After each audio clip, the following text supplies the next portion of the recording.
Magandang araw ho, no, sa lahat nating mga kababayan. So ito, mayroong pahayag ho si Ari Roque. Okay, ito po. Ang susi talaga para matigil ang korupsyon is zero tolerance laban sa korupsyon. O alam mo na, kaya naman pala eh. O kaya nai-impeach ang pangalawang pangulo dahil sa mga confidential fund niya na hindi niya mapapaliwanag, bakit hinaharang nyo? Nagagalit kayo. O yan naman pala eh. 'Di ba? Galit kayo sa korupsyon, pero pag amo nyo ang gumawa, ayaw nyo. Ayaw nyo mapanagot. 'Di ba, Harry Roque? Ang galing naman mangaral nito. 'Di ba? Ang galing magturo. Nung panahon nyo ba? Wala bang ganyan? Wala bang korupsyon nung panahon ninyo?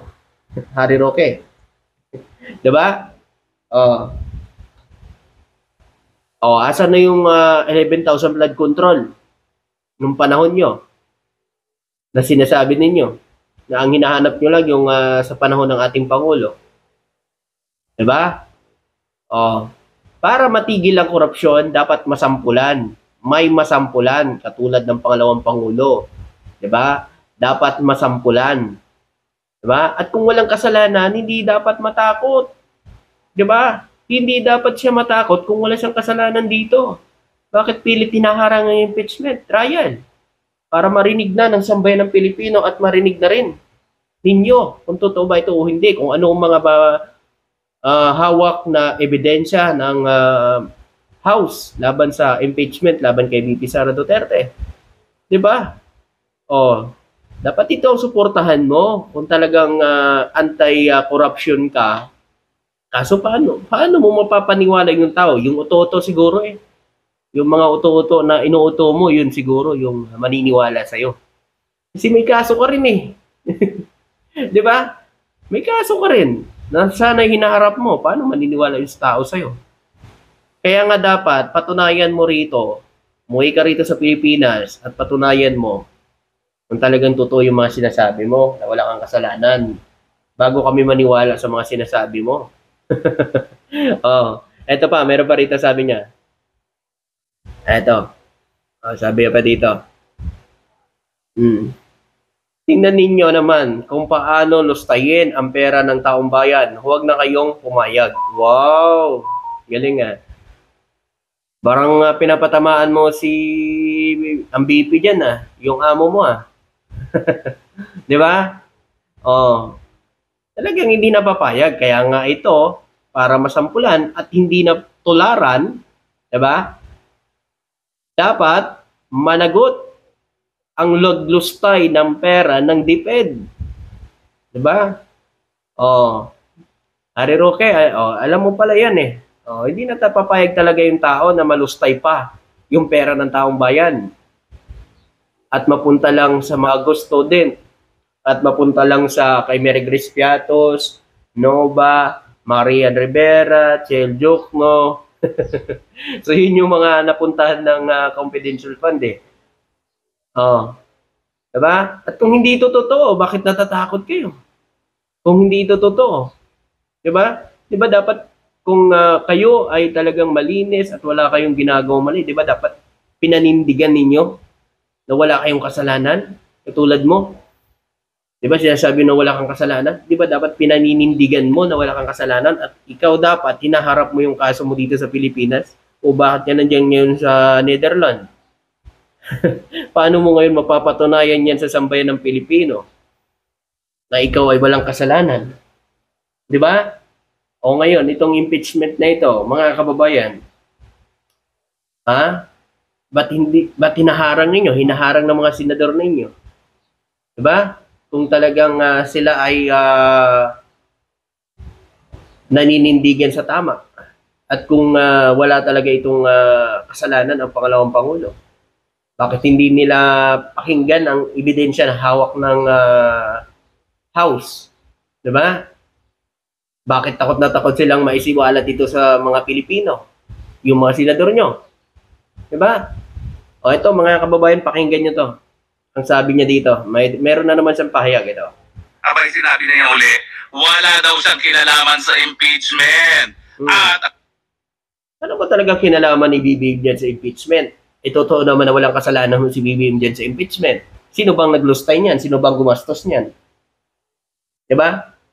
Si PBBM po ba yung gumastos niyan para managot siya sa impeachment na yan at makialam siya dyan? Di ba nga sabi ng Pangulo, wala siyang pakialam dyan sa impeachment. Trabaho na ng Senado yan. At saka House. Di ba? Wala kung ano ang Pangulo dyan. Ngayon, Roque, para talagang sabihin nyo na may pakialam ang Pangulo, para mapanagot nyo, di ba, kahit walang ginagawa kong Pangulo natin, sa sinasabi mong nakikialam sa impeachment, isisisi nyo pa rin para may masisi lang kayo. Di ba? Para pag na-impeach nyo ang pangalawang Pangulo, ang pagbubuntungan nyo ang presidente. Pero, ang totoo niyan, kagagawan nila yan. Kagagawan nyo yan. Walang impeachment kung walang nangyaring paggasta sa confidential fund na hindi may papaliwanag. Walang impeachment, walang kaso kung maayos yung paggasta sa pera ng taong bayan. Diba? Diba dapat ganon? Harry Roque? Ngayon, huwag mo ibintang sa Pangulo natin yung kagagawan ninyo. Kayo ang may kagagawan. Gusto nyo, PBBM ang managot? Wow, ang tindi nyo naman, ang galing. Ang galing nila, no, mga kababayan.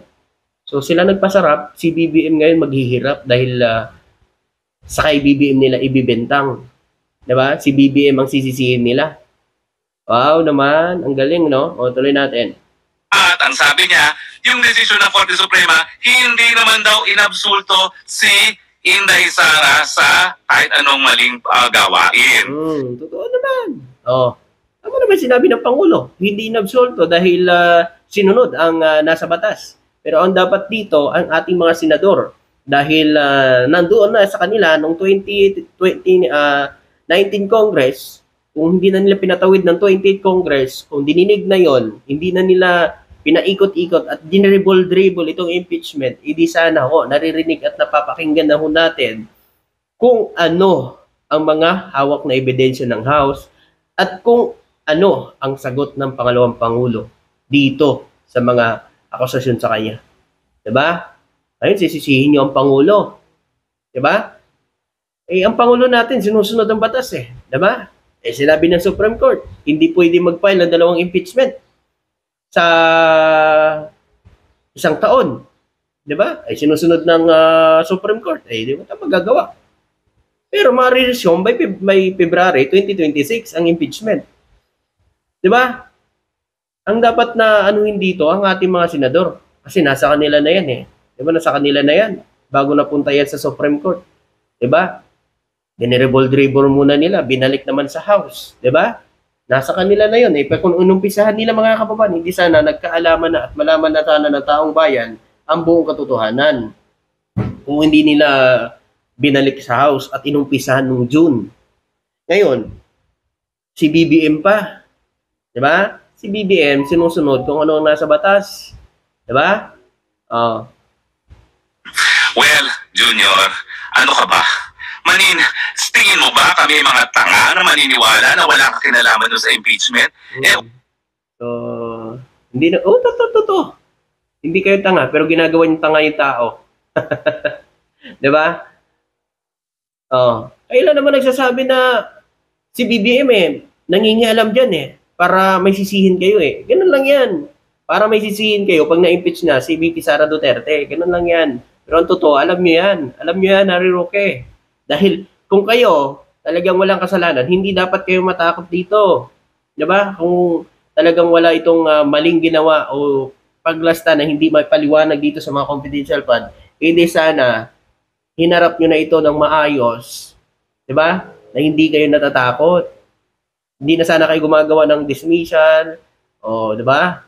Dapat tinuloy yun na lang. Sige, tuloy nyo. Kasi wala naman kaming tinatago. Wala kaming kasalanan dyan. Tuloy nyo. Sino mapapahiya sa atin? Ba't ganon? Hindi na pasisisi pa kayo sa ating Pangulo. Patunayan nyo sa taong bayan na talagang wala kayong kasalanan. Dapat ganon. Hindi na kung ano-ano pa sasabihin nyo. Unang-unang nanguna sa pagpirma sa impeachment na labang kay VP Sara, sarili mong anak. Yes. Karapatan niya yun. Karapatan niya yun. Karapatan ni Kong Sandro yun. Dahil pinagbantahan niya ang magulang ni Kong Sandro? Tama ba yon? Ikaw kaya? Diba? Ano gagawin mo pag tatay mo ay pinagbantaan? Diba? So ano gagawin mo? Okay lang. Dahil idol mo. Ganun ba yon? So magkaiba kayo ni Kong Sandro. At sinabi din ng ni Kong Sandro yan na pinigilan siya ng ating Pangulo na huwag na makisali. Pero siyempre, siya pa rin ang masusunod dahil siya ay isang mambabatas. At mali sa alam ni Kong Sandro na mali ang ginawa ng pangalawang Pangulo na pagbantaan ng kanyang ama, yung ating presidente at yung First Lady. Kaya, huwag mo sisihin. No? Kung pumirma man si Kong Sandro dahil may isip na yan, isa po siyang mambabatas. Karapatan niya yan. Diba? Kung ikaw, okay lang sa inyo, kung pagbantaan yung magulang nyo, kayo lang. Huwag nyo na idamay yung iba. Karapatan ni Kong Sandro yun bilang isang anak. Diba? Na protektahan ang kanyang mga magulang. Hindi naman pwede na yurak-yurakan nyo na yung pangalan ng kanyang ama, tatahimik na lang yung anak. Kung si PBBM, kaya niyang sikmurain yung pinagsasabi nyo, pero itong anak, ibahin nyo to. Ibahin nyo si Kong Sandro, mga kababayan. Diba? Kasi kahit sino naman sigurong anak, pag magulang na ang pinag-uusapan, diba? Ibang usapan na yun. Diba? Oh. Kung talagang kayo malinis at walang mali sa ginagawa ninyo, ituloy nyo itong impeachment at magkaalaman na.